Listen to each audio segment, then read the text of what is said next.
દર્દીઓ સાથેની બેદરકારીના કારણે વારંવાર વિવાદમાં આવતી રાજકોટના કાલાવડથી જાણીતી વોક હાર્ટ હોસ્પિટલ ફરી એકવાર ભારે વિવાદમાં આવી છે। આજરોજ વોક હાર્ટ હોસ્પિટલ ખાતે તબીબોની બેદરકારીનો ભોગ બનેલા એક પરિવારે ભારે હોબાળો મચાવતા શહેરભરમાં ચકચાર ફેલાઈ ગઈ છે।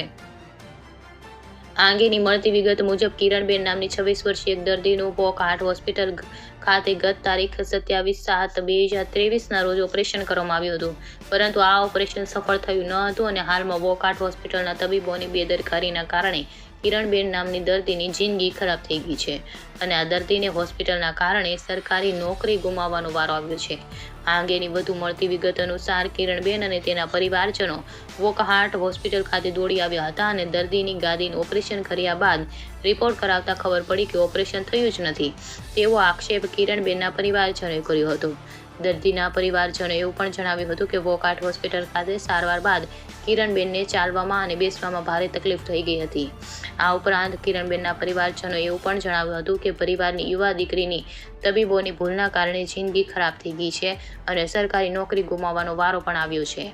કિરણબેનના પરિવારજનોએ વોક હાર્ટ હોસ્પિટલના સંચાલકોને રજૂઆત કરી કિરણબેનની સારવાર માટે કરવામાં આવેલ ખર્ચના પૈસા પરત આપવાની માંગ કરી હતી। જોકે હોસ્પિટલના સંચાલકો યોગ્ય પ્રત્યુત્તર નહીં આપતા ભારે હોબાળો મચી ગયો છે। રિપોર્ટર ભરત ભરડવા સાથે રોહિત પોજાણી, રાજકોટ।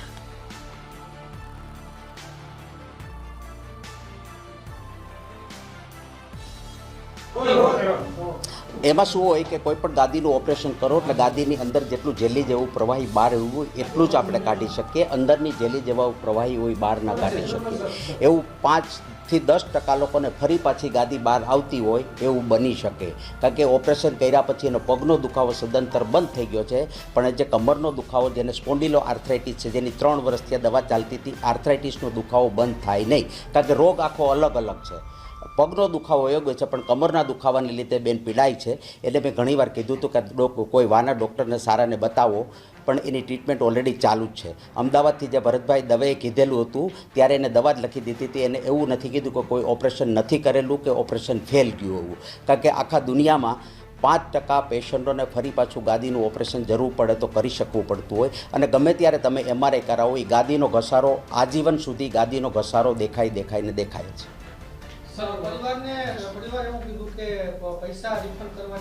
ના, મેં કોઈ રિફંડ કરવાની વાત નથી કરી। મેં એમને કીધું હતું કે ભરતભાઈ જો કહેતા હોય કે ભરતભાઈ દવેને બતાવ્યું હતું કે એ જો એમ કહેતા હોય કે બીજી વાર સર્જરી કરવાથી ફાયદો થાય તો હું ભરતભાઈ જોડે વાત કરી લઈશ અને તમને જેટલું થતું હોય એટલું ડિસ્કાઉન્ટ કરી દઈશ, કારણ કે ગરીબ દર્દી હતું એટલે આપણને એમ થાય કે એનું દુઃખ જો જાતું હોય ને જો કાંઈ કરવાથી થતું હોય તો આપણે કરી શકીએ। મેં એને કીધું કે કોઈ પણ ડૉક્ટર એમ કહેતા હોય કે જો એને ઓપરેશન કરવાની જરૂર છે ને કોઈ અહીંયા આવીને કરી જતા હોય તો એ અમારી હોસ્પિટલ એને સંપૂર્ણ રીતે મદદ કરવા તૈયાર છે।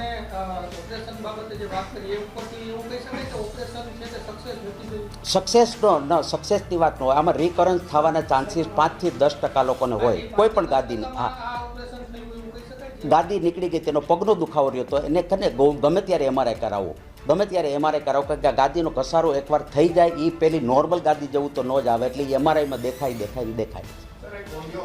હા હા, ના, પરત આપવાનું નહોતું કીધું મેં માત્ર ખાલી એ ગરીબ દર્દી છે, એ બેન પીડાતા હતા, કારણ કે એના મધર 2 જ આવતા હતા, એટલે મેં કીધું કોઈ પણ ડૉક્ટર એમ કહે કે બીજી વાર જો સર્જરી કરવી છે, જો તમને ફાયદો થાય તો હું તમને મદદ કરીશ, પણ ખોટું ઓપરેશન કર્યું એવું મતલબ નથી, કારણ કે ઓપરેશન ન કર્યું, કારણ કે અમારે તો હજારો દર્દી થતા હોય અહીંયા, અને આપણે એના ઘણા બધાના રેફરન્સ લઈને જ આવ્યા છે। લગભગ 70,000 ઓપરેશનનો ખર્ચો થયો અને 8 થી 10,000 રૂપિયા દવાની થયા હતા। એ સ્પોન્ડિલાઇસિસને લીધે, જેનો સ્પોન્ડિલો ડિસ્કાઇટિસ છે, જેની 10 ઓલરેડી એ આવ્યા ત્યારે એને 10 પ્રકારની દવા ઓલરેડી ચાલતી છે, આમાં 10 આટલી મેડિસિન એને ઓલરેડી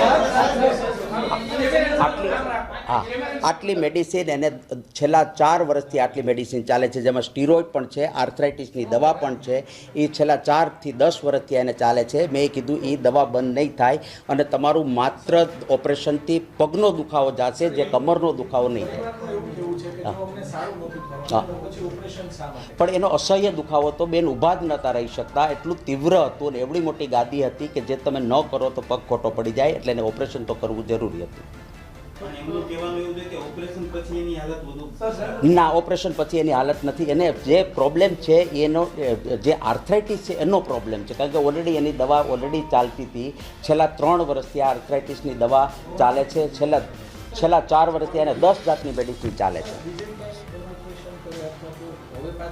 હા, એને ના ઓપરેશન બહુ ફાયદો ન કરે, કે વામાં કોઈ ઓપરેશન ફાયદો ન કરે, કારણ કે એનો કમરનો દુખાવો છે. કમરનો દુખાવો જે છે એ વાને લીધે છે, અને વામાં કોઈ ઓપરેશન ના આવે.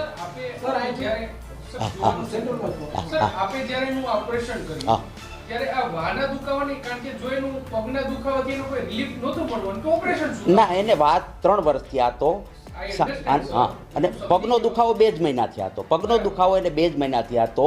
2 મહિના પહેલા ગાદી, કારણ કે પગનો દુખાવો એટલો સહ્ય થતો હતો કે એનાથી રહેવાતું જ નહોતું, કારણ કે ઇન્જેક્શન મારીને દુખાવો ઓછો કરતા હતા. અને જે પગનો દુખાવો છે એ છેલ્લા 2 મહિના થયા જ હતો, જે અમારી કેસ ફાઇલમાં બધે જ લખેલું છે.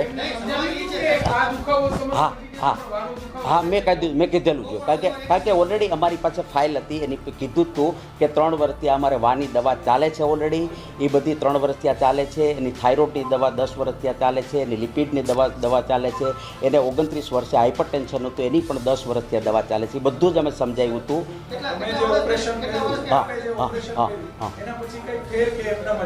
એનો પગનો દુખાવો જતો રહ્યો છે. અત્યારે એને કમરનો દુખાવો ચાલે. 10 વર્ષથી આ 10 વર્ષથી હતું. થાઇરોઇડ 10 વર્ષથી હતું. हाँ हाँ हाँ, तो सब लिखा हुआ है, सब उनकी दवाइयाँ हैं एज इट કારણ કે એને પગનો દુખાવો છે ને, અસહ્ય પગનો દુખાવો એને 2 મહિના થયા હતો, કારણ કે ગાદી ખસી ગઈ હોય એટલે પગનો દુખાવો થાય. એ એને 2 જ મહિના થયા હતો. એ દુખાવો જતો રહ્યો છે. એને માઇક્રો સર્જરી કરી અને ગાદીની જે નસની જગ્યા હોય જગ્યા કરી હોય, એટલે એ પગનો દુખાવો જાય એને. માઇક્રો ડિસ્કેક્ટોમી કહેવાય. પગનો દુખાવો જતો રહ્યો છે. એનો કમરનો દુખાવો છે. કમરનો દુખાવો એનો સ્પોન્ડિલો ડિસ્કાઇટિસ ને સ્પોન્ડિલો લીધે જ છે એનો દુખાવો. સર, પરિવારજનોનો આક્ષેપ છે કે પગનો દુખાવો હજુ યથાવત જ છે. ના, એવું નથી.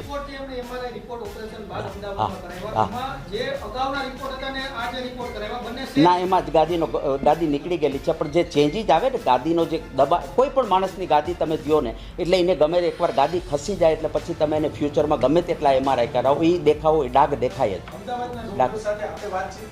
ના, મારે નથી વાત કરી. ના, મારે નથી વાત કરી. ના, અમદાવાદ એ લોકો ભરતભાઈને બતાવ્યા હતા, મને પેપર આપ્યું હતું, અને ભરતભાઈ એને દવા લખી દીધી છે, એટલું બધે કીધું એમ.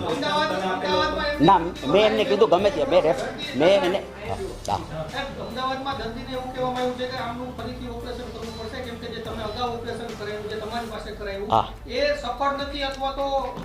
ના, અમદાવાદના કોઈ પણ પેપરમાં એ લોકોએ એવું નથી લખ્યું કે આગળનું ઓપરેશન ફેલ ગયું એવું. કારણ કે કોઈ પણ મણકાના ઓપરેશનમાં રીસર્જરી 5 થી 10% લોકોને કરવી પડે. કારણ કે છેલ્લા હું 20 વર્ષ થયા છું, 5 થી 10% લોકોની રીસર્જરી તમારે કરવી પડે. बस, थैंक यू भैया.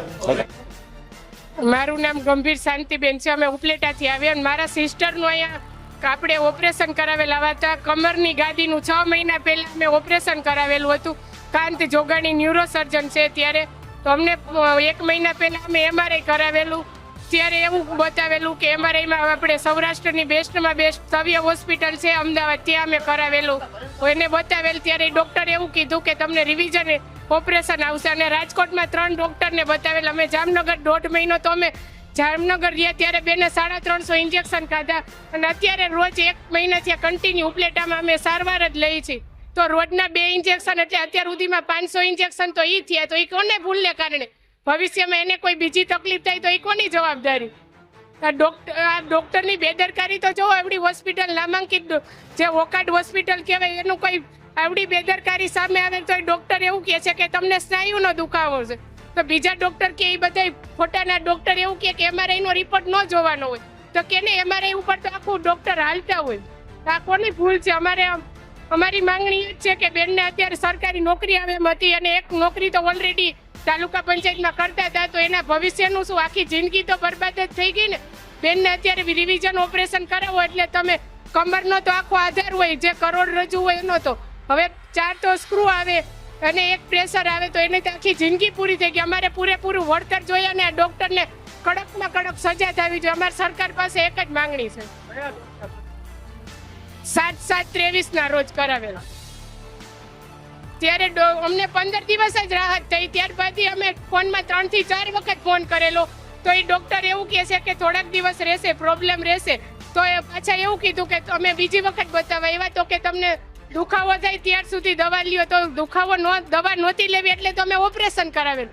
તો એનું તો શું, અમારે ખાલી ઓપરેશન દેખાવ પૂરતું જ કર્યું હતું.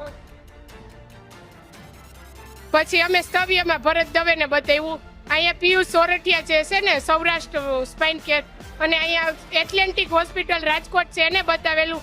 અમદાવાદ અમે બીજા 2 ડોક્ટરને રિપોર્ટ મોકલેલ, જુનાગઢ મોકલાવેલ અને જામનગર 1.5 મહિનો એડમિટ રહ્યા. બધાય ડોક્ટર એવું જ કહે છે કે રિવિઝન ઓપરેશન આવશે. તો કેના ભૂલને કારણે રિવિઝન આવશે? અમારે એ જ માંગણી છે અને પૂરેપૂરું વળતર જોઈએ. બરાબર, આખી જિંદગી તો બેનની પૂરી થઈ ગઈ ને, 26 વર્ષની ઉંમર છે ને, હવે એનું કામ તો કઈ કરી જ ન શકે ને.